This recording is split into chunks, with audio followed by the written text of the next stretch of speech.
Hello, everyone. My name is Jenny Burak. I'm happy to be back with all of you. Welcome to all of my new subscribers, and thank you to everybody returning. So I've been on a bit of not a timeout, but a quiet time. I did a healing with someone last week who has recently became a foster mother to a 5-year-old child, and they were recommending to her to set aside about 90 minutes a day for a quiet time just to give herself a breather, because 5-year-olds are really active, and it's quarantine where she is. So I had to have a bit of a quiet time myself the past few days. So I'm a little bit later than usual with the full moon video, but I was told yesterday I was ready to. I thought, like, okay. Well, I tried Sunday too, and then the internet got shut off. So, but yesterday I tried, and they were like, no, tomorrow is a better energy. So here we are. And for those of you who don't know, I work with the energy of Metatron, or the Holy Spirit, in bringing forward these messages. When I began working with astrology and tarot, I had, grown up in a fundamentalist church, and I was terrified of doing that. And so I went with, Metatron is saying my old pal, the Holy Spirit, and asked him to help me to find what I needed to find and learn what I needed to learn. And that's why I'm sitting here now. So, anyway, you guys, there's a lot of intense energy that we're coming into now. Happy cross-quarter day. This is the day that the sun reaches 15 degrees of Taurus, and that's the midpoint between the spring equinox and the summer solstice. So that's at the 15th degree, or the avatar degree of Taurus. And it used to be that it was May 1st, but because of the tilts of the earth and all of that good stuff, now it happens today on May 5th. I'm making this. And May 5th, also the true nodes of fate change signs. They move from, we've had the North Node in Cancer, so coming to a place of belonging, feeling secure, feeling that we're held, that we're nurtured, that we're accepted and we're loved. That's been happening for the past about 19 months or so. And now there's a difference between the mean node and the true node. Most astrologers will use the true node. The true node of fate stepped into Gemini and Sagittarius today. But the mean node will follow in June, and that's sort of like the average place of where the node goes. I actually watched a video I just caught of the beginning of Rick Levine's video while I was driving the other day. So you could check out his May forecast. He explains in more detail about the nodes, but we have a lot of ground to cover. So I'll let you take a look at that. He covers it at the beginning of the video. And I love Rick Levine, so I didn't get a chance to listen to the rest of his forecast, but I'm sure there's good stuff in there. But the nodes of fate are like our collective destiny. The South Node in your chart is what you're working on releasing and letting go of. And the North Node is what your aim, your goal, what the soul would like you to gain for learning in this lifetime, and what you're moving toward, what you're moving into in this lifetime. They're very important. They're not a physical body. They're a point, a vibration of where like the earth revolving around the sun, there's a vibration from that, and then there's the vibration of the moon as it travels around the earth, and that's the midpoint of where they meet. So the house that it's in for you is always more significant than the sign, because everyone born within about 19 months will have it in the same sign.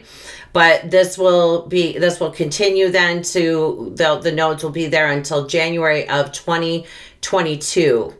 And this axis, the Gemini-Sagittarius axis, is about travel. That's where travel is covered.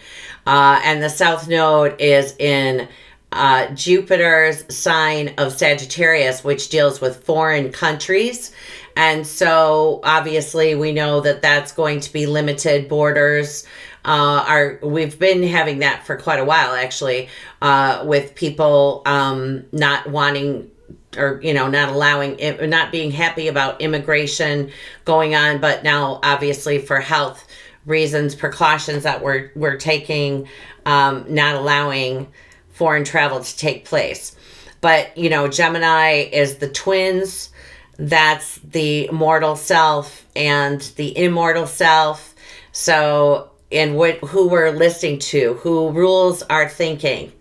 And so there'll be a lot of changing our thinking.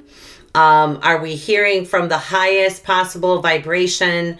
That's why Mercury is the trickster, right? Mercury, Gemini. And it's, who are we really hearing from? When people tell me that an angel told them they should do this, or that they're their servant, that's an ego story. That's nothing to do with the highest truth.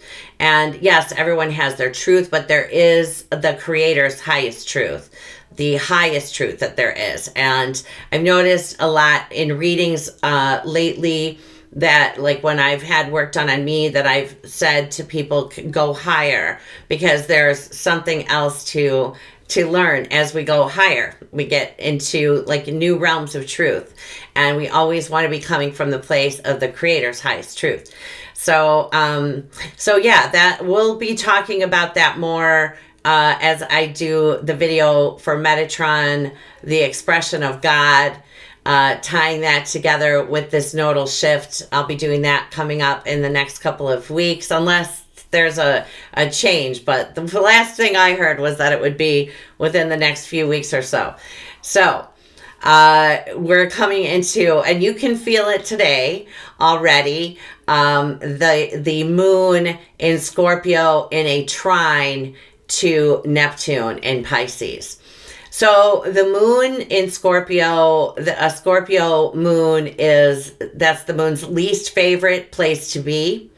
It's about delving into the deepest part of the subconscious mind.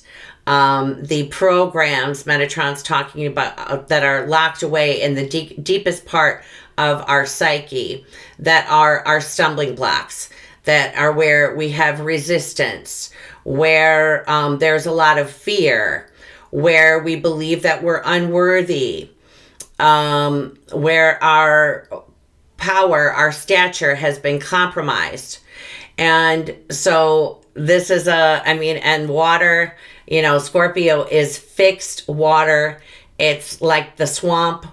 When Metatron showed this to me years ago, he was reminding me, he showed me, he took me to the bottom of the swampy pond, and he showed me that that's where the plants were the richest. That's where all the minerals were.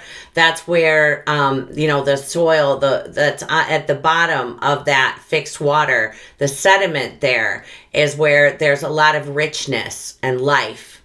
And until we get into the deepest part of the subconscious mind, and that's also Neptune as well, is the subconscious mind. But when we look at the darkest corners of the psyche, that's really the key that unlocks the growth. And as he showed me, we went into the bottom of the pond, and then he took me down into the roots, and on the other side of the roots is where he showed me the quantum field. That's the first time that I saw the quantum field, because until we face our shadow, our own darkness, we'll first of all see it in everybody and be worried and scared all the time, afraid. And we won't be able to recognize the power of the light and the potential of the light. He's talking about unlocking the potential that we have within us of being a force of light, someone to contend with. That doesn't happen until we face the shadow. And a lot of people give lip service to it. Oh yeah, we all have done terrible things, but really sitting with yourself and looking at that part of you that feels afraid. and questioning, like, why is it that I feel that way? And if you really are wanting to grow and to learn there, that will be opened up for you.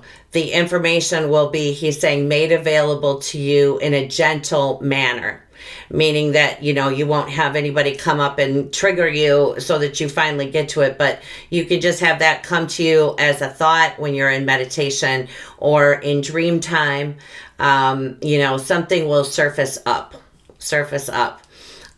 He is talking about. So we have a lot of deep water. When we're talking about the moon, comes at...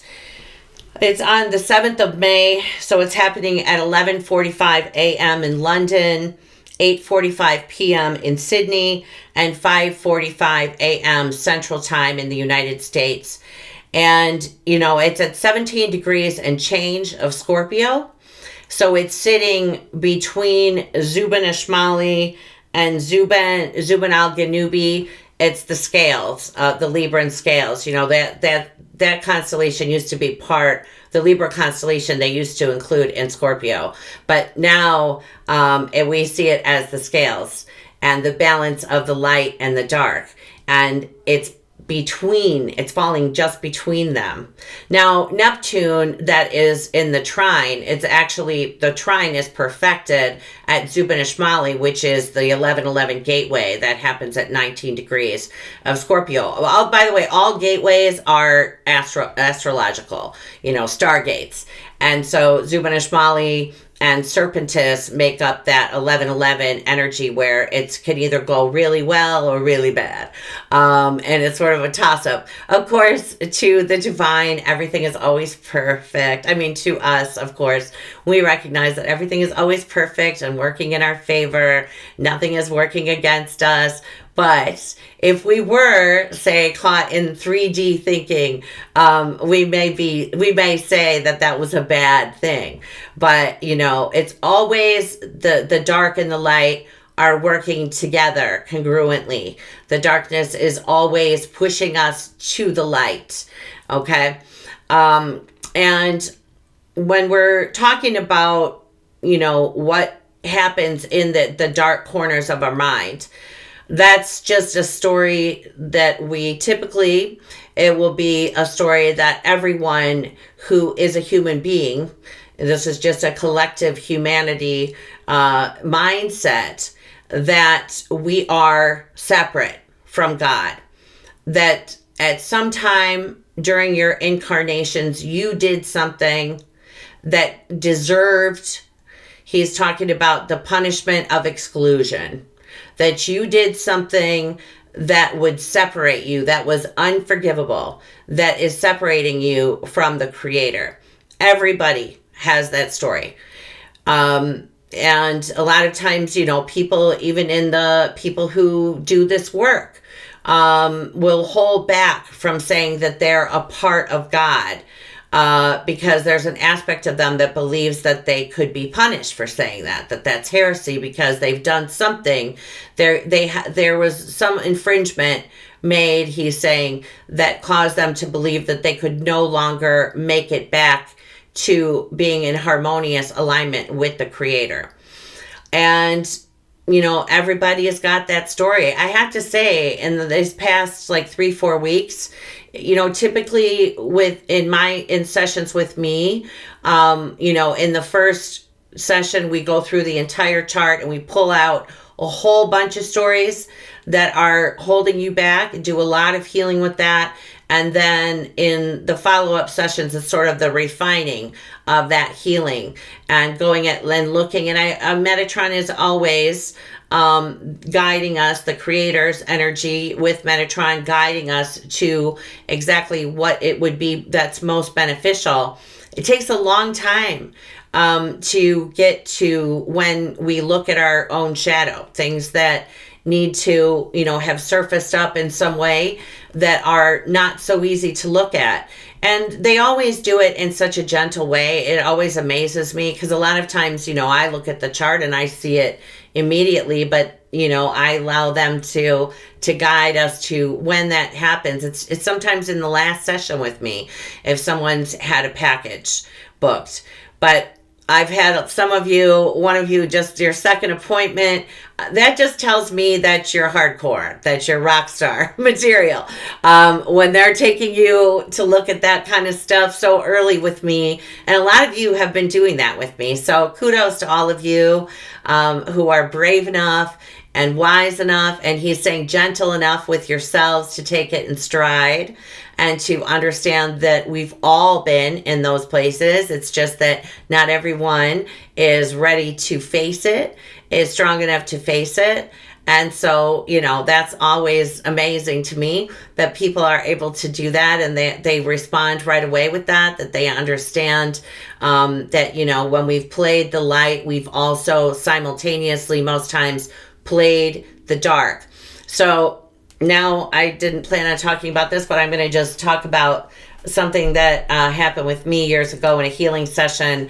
I was taken to Machu Picchu, where I was a dark magic guy, black magic. The creator showed me like ink at the tip of a pen, or whatever, a feather or whatever they used to use inkwells with. And he showed me it being dipped in and then splatted the map. It was like a map of the globe. And it mostly made, the South America dark, and then it splattered out and to all of the different places in the globe. And while I was feeling really horrible about that, I was shown that at that time, while that was happening on one Earth experience, and another Earth experience, I was a queen. I'm not going to say which one, in Egypt. And I was a really, good guy. And that's the way it is.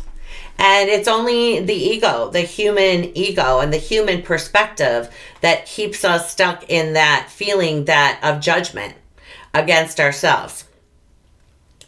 And, like pointing fingers at other people and noticing the shadow in them when we aren't recognizing that that's our own shadow that's being reflected to us. And there's going to be a whole lot of that going on too, with this long stretch of Venus going through Gemini.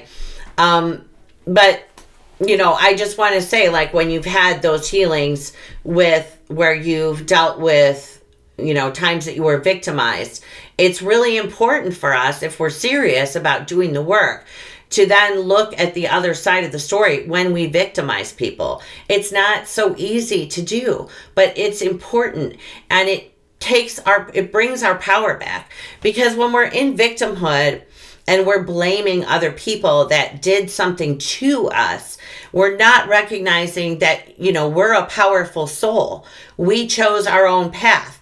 There's a reason that we take on those lessons where we're the victim. And it's important to look at what you are responding to. What was it that was happening on the other side of that when you allowed yourself to be victimized? Because until we forgive when we abused our power and victimized others, Pluto, how do we get out of the cycle of it? It just keeps repeating, that we keep allowing then, in order for us to learn the lesson, allowing other people to take advantage of us, to use us, to abuse us.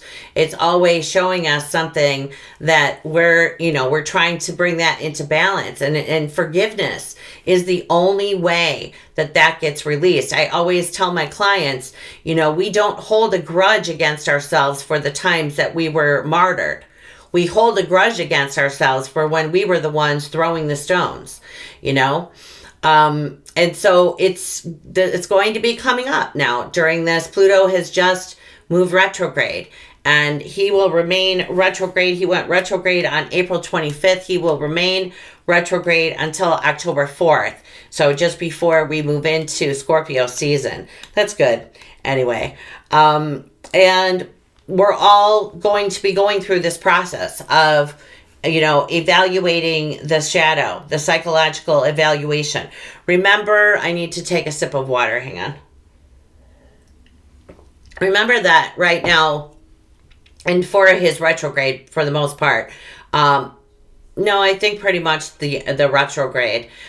Pluto will be joined with Jupiter. He'll be very close to Jupiter, and as we begin the retrograde, their energies are together, so it sort of follows along. Jupiter is going to go on his own retrograde journey during that period, but when Jupiter is next to any planet or point in your chart, he is exacerbating, blowing up that energy. He magnifies the energy of whatever he's closest to. That's why these conspiracy theories have like taken on a life of their own. The fear, that's the lower Pluto. That there's something outside of us that is trying to control us, that is abusing us. I think the most unfortunate aspect of what's been playing out, watching this play out, is how many people in the light worker community believe that the shadow is more powerful than the light. That's the only way that you can explain why people, like when all of these conspiracy theories are going around, I see so many people saying, well, it sounds like the light is almost getting it done, but then the dark comes in. That's a subconscious story of the dark is more powerful than the light. And so if you know how to test using kinesiology correctly, with kinesiology, you're only testing what you believe. It isn't like a way to, find out what the creator thinks. It's what's internal, what an aspect of you, most likely an unconscious aspect of you, and the subconscious believes.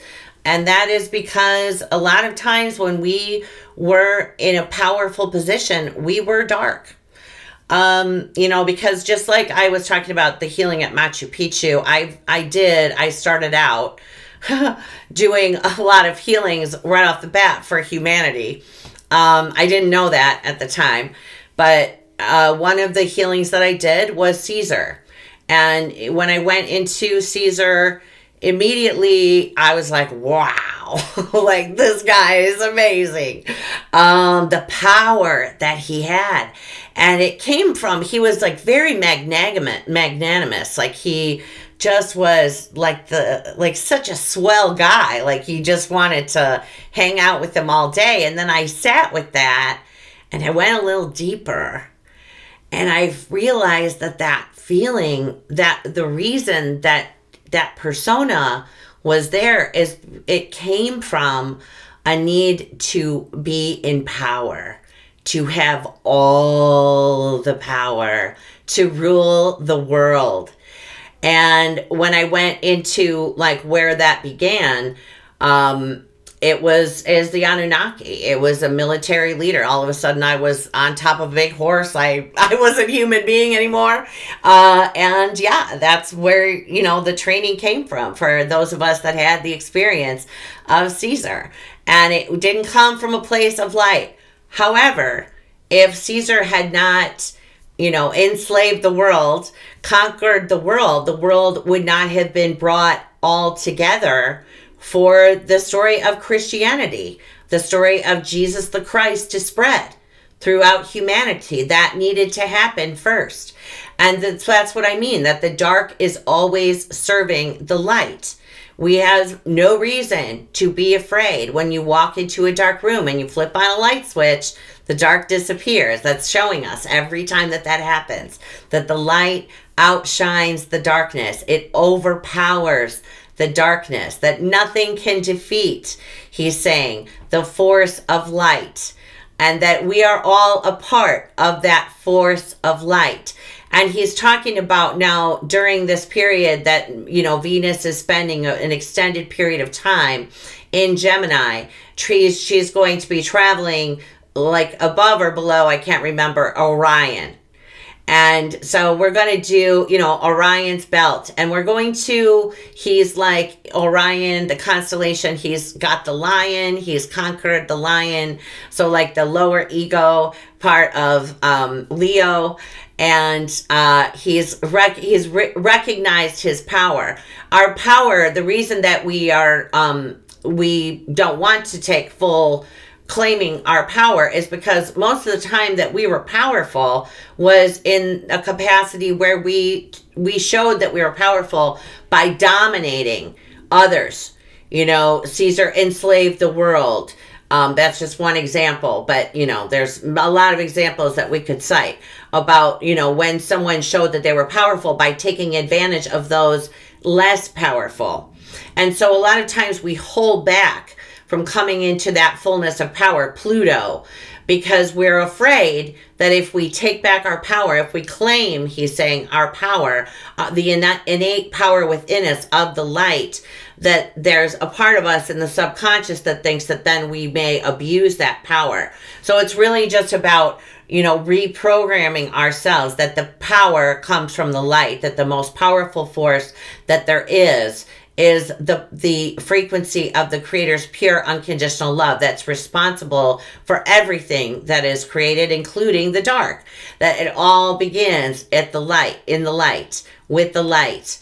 And that we can, he's talking about being able to create from that place of power and being able to use, transferring, he's saying, the power of that light into a power of creativity and allowing ourselves to bring forward our own, you know, gifts and whatever it is that makes our heart happy, that serves us and also serves humanity, and releasing the story that there was something that you did that could have ever prevented you from reaching God, because the truth is that we're all sparks of God.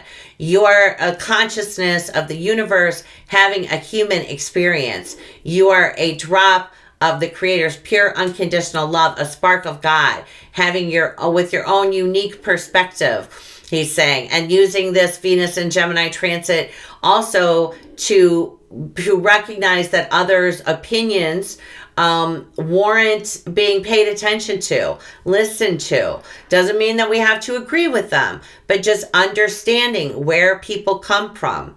You know, are we going to, like Jupiter, Pluto, snap to judgment about people? You know, if people want to spend their time once the you know, what's it called, quarantine or lockdown, whatever, is finished, and people want to go out and spend their time doing something, why do we care what they're doing?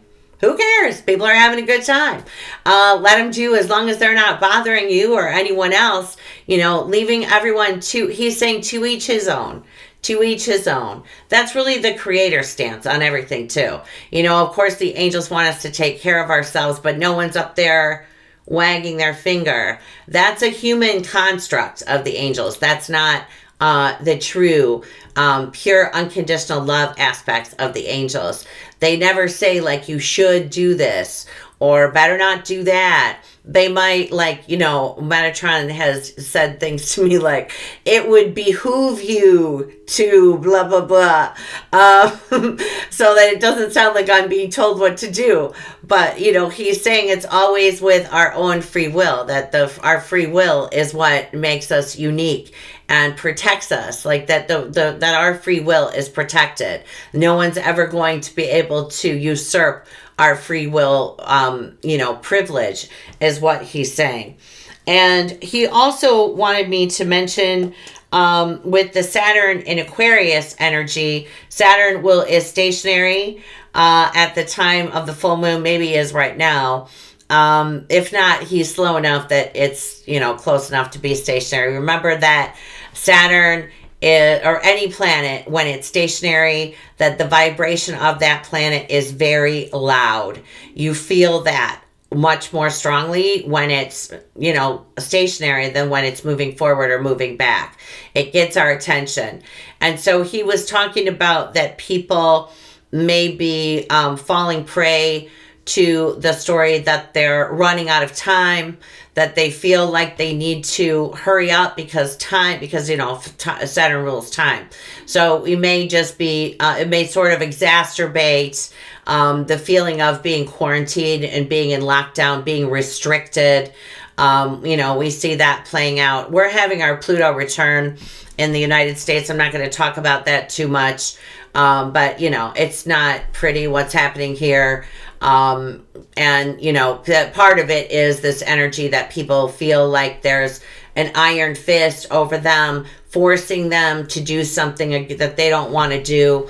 That's that Saturn coming to a station. So remember that was going on at the time. Saturn is going to move back on May 11th, and he's going to remain retrograde until the 29th of September.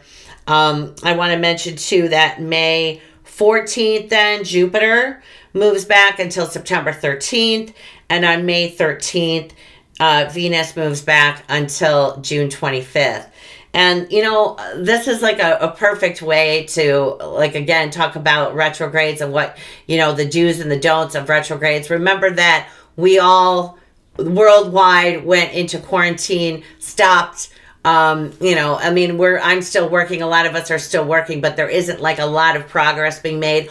All of the planets were in forward motion when that happened. So just remember that. The retrograde does not mean, I know that's very few astrologers that still talk about them that way, but I have heard one recently going on and on about a Mercury retrograde and don't do that and don't do that. That's not true because, you know, for all you know, a lot of you that haven't had your charts done, you could have been born during a Mercury retrograde or he was way out of bounds. So, you know, it actually might be better for you then at that time. But that's just something I wanted to bring up. So, you know, the retrogrades don't look at it. So I look at it more that this is an internal retrograde because the planet isn't actually moving backward anyway. What happens is that it's an optical illusion as it comes between the Earth and the Sun. It looks to us like it's moving backwards, but it isn't actually moving backward. It feels like it is. And there's going to be a lot of feels with this moon. This is the last of the super moons. I don't know about that. I saw somebody wrote that up, but now I'm kind of questioning because I thought the last one was last month. But at any rate, you guys, honestly, doesn't really matter. The moon is in the place that she, what does he say? That she least appreciates being in Scorpio. And she's trine Neptune. And so it's a lot of emotion. It's a lot of water happening. A lot of things coming up. Ancestral patterns he was bringing to my attention. He asked me to mention that earlier today, that we're releasing old ancestral patterns, allowing ourselves to move free without those. You know, we can't, in one lifetime, it's impossible to overcome every single program in your DNA. So eventually you just come to the place where you just move forward. You know, you sort of just ignore the voice, the lower trickster voice of Mercury that we all have internally, and you just move forward by telling yourself a new story. So this moon situation that we have happening in Scorpio and then the nodes moving in to Gemini is really about coming to a transformation of the mind. And what did Jesus say? Well, I'm not sure what he said, but the way King James put it was, and he actually was telling me this last night, Jesus. Yeah, and well, okay, so the verse is, be not conformed to this world, but be transformed by the renewing of your mind. And what Jesus was saying to me last night was, be not to become depressed. He's talking about just right now with the energy that we're in this moment, not to allow ourselves to become the impression in the mind that something is being kept from us, that you know, we have a reason to be depressed or to be sad, and the restrictions that we're under, not allowing those to, he's saying, hold our minds captive. And he's showing me, you know, the beauty that comes forward when we're, he's saying, maybe even forced to stay at home and spend time with ourselves. That this is a wonderful way to begin the reprogramming of the mind, to tell yourself that you are purely, wholly, and unconditionally loved, that you are love, that you are becoming he's saying, a more fertile version of yourself, a version of yourself that knows how to be resourceful, that you are resilient, and anything that comes to your mind, that springs to mind, he's saying, of, what you can do to reprogram your mind in a positive way. The inner child, the moon, the Cancer, the inner child that was emotionally damaged by the things that went on from 0 to age 7.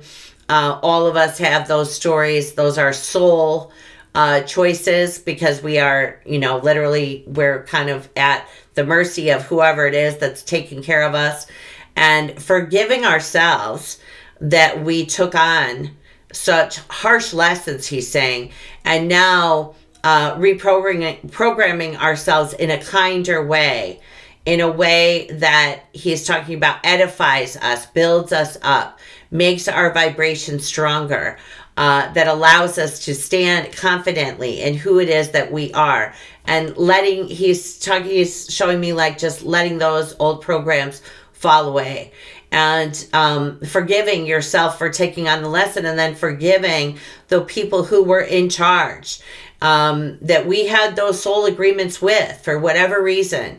And so what else would you, Jesus, or...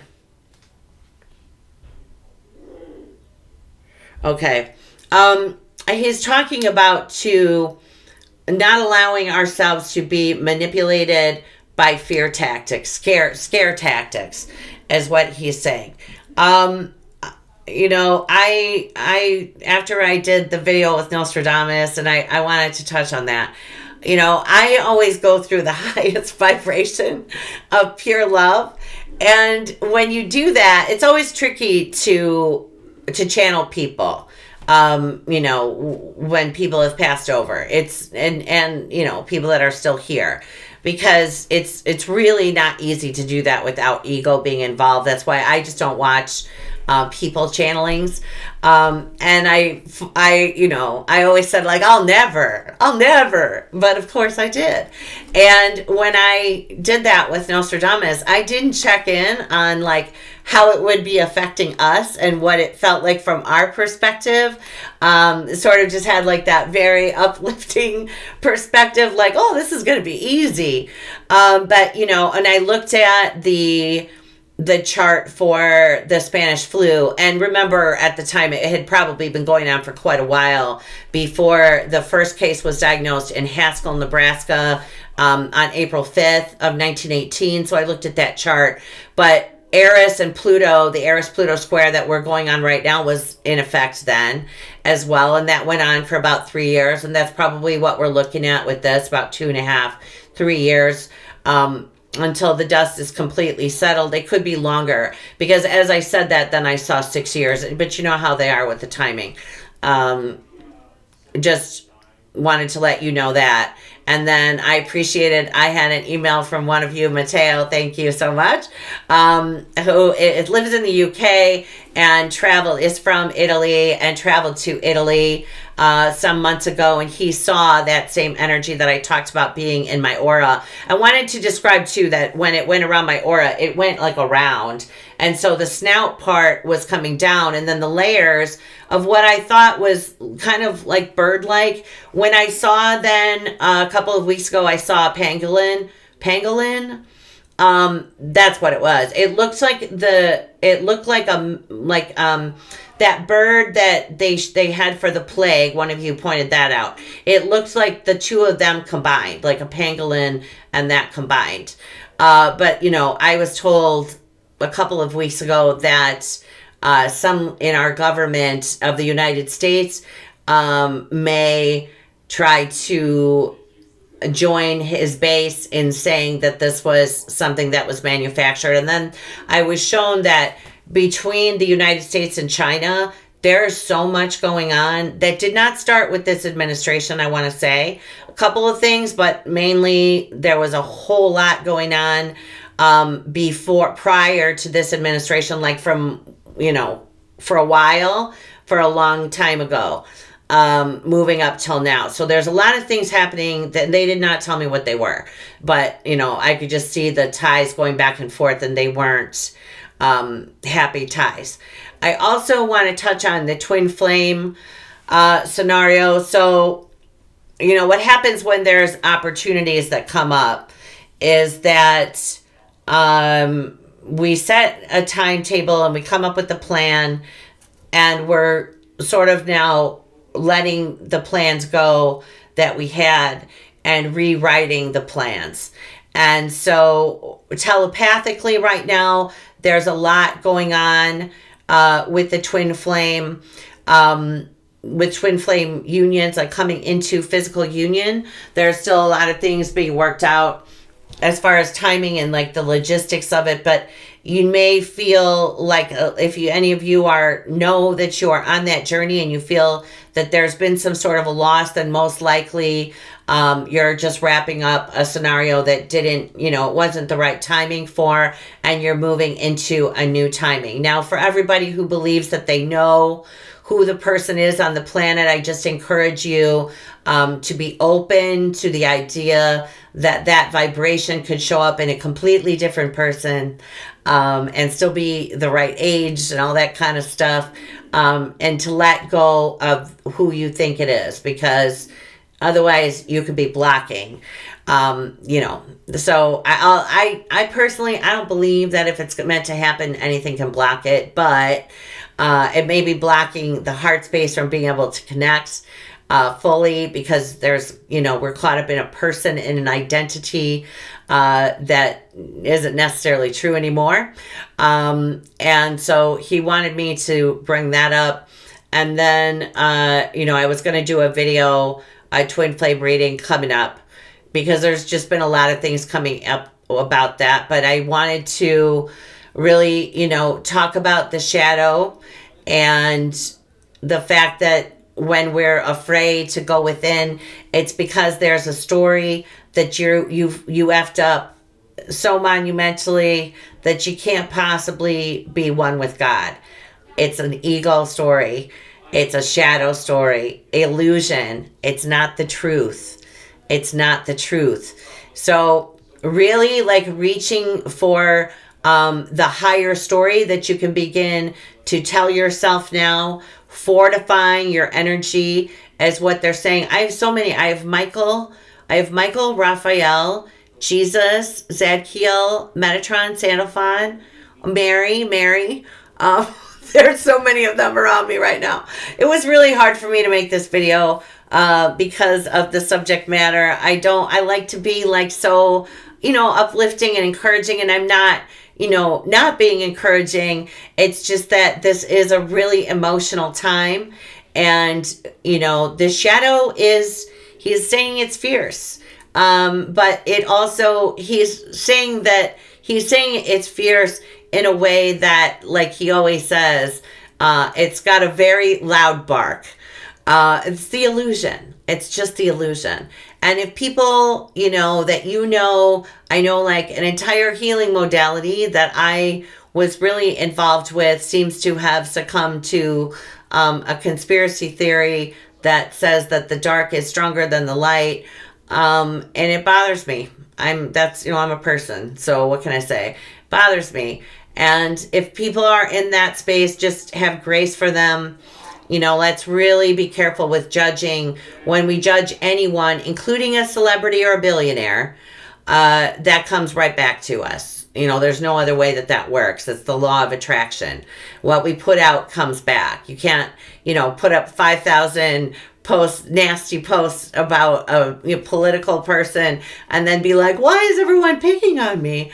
Yeah, that's one of the reasons that I got out of it, was just like, I couldn't stand the negativity. I used to be a political junkie, and now I'm just like, no, but we're gonna do a video to a house divided with Jesus. He and I are going to do that. There won't be comments for that.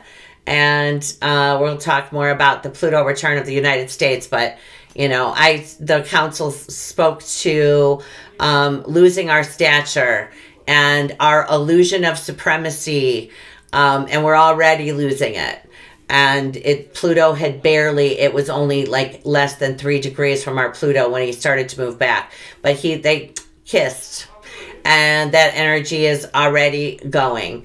So anyway, you guys, it's going to be, as Pluto finishes now till 2023 before he moves into Aquarius, while he's finishing up Capricorn, it's going to be a lot of stuff going on, a lot. And I just want to encourage all of you, to remember and to keep saying to yourself, even when you look at, the way that things are going on, the financial disparity that's going on right now in the United States with everything with the pandemic, the light is more powerful. The arc of the moral universe is long, but it bends toward justice. Justice is coming. Orion, by the way, is ruled by the energy of Pallas Athena, the goddess of wisdom. See her there with her owl and she's got a spear there because she's strategic and she tells the truth. And her truth goes right to the heart of the matter. So I love it that Venus is hanging out there. And I was speaking to some beings from Orion that will get in touch with them, and that'll be coming up. So I'm not sure if I'll have another quiet time coming up, but I was just so spent last week. I had to they told me 3 days off. And so I did. I took a few days off. And I hope that all of you enjoy your Mother's Day coming up. My kids, my older two, just got back from California yesterday. My son went to pick up my daughter. So I have all three of my children home for Mother's Day this year. We'll be doing a walk around the neighborhood, around my mother's neighborhood with our masks on to celebrate. But hey, I don't care. All three of my kids are home. Sounds good to me. So anyway, you guys, love you. And I'm really sending you so much energetic support from the Creator and the angels. We're going to be doing a lot of meditations with Sandalphon moving forward, connecting into the earth as a star, and then looking at the chakras all throughout the earth, equally distributed throughout the earth. I'll let you guys take a peek at those. As long as you believe that you can, I'm holding the energy, so you'll be able to. The only thing that can ever stop us, you guys, is ourselves. Nothing is ever happening externally. It's all happening within us. You are the universe creating your own experience. And when you want to get, if anything comes up about like that, you feel like there's a restriction there or someone taking advantage of you, someone having power over you, we just need to forgive ourselves then from when we were in that position and allow the resentment to go so that you can be unblocked from that. All right, everybody, sending you so much love. And I'll be back. I can't say exactly because they always move it as I start to say, but hopefully within the next week, we'll be back to do a healing meditation or a message from Jesus. Anyway, everybody, love you guys. Take care.